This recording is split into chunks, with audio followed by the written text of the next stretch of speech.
Hello everyone! Isa ka din ba sa gumagamit ng Facebook at Messenger at ganito po yung lumabas sa inyong screen? Nakala nyo po ay nahack na ng ibang tao ang inyong account dito po sa Facebook. No guys, ayan.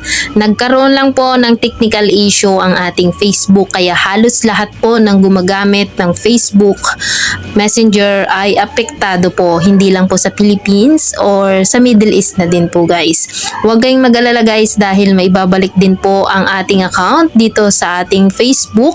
Okay guys, naalala nyo guys, last year nagkaroon din po ng technical issue po ang ating Facebook pero nagantay lang po tayo ng one day na ibalik din po ni Meta or ni Facebook ang ating mga account. Pero wag nyo na din kalimutan guys ang inyong mga password dito.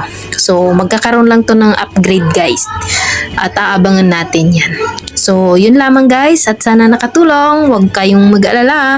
Balik din po ni Meta ang ating mga account kaya huwag po kayong mag-alala. So hanggang dito na lamang po. Maraming salamat for watching. Bye!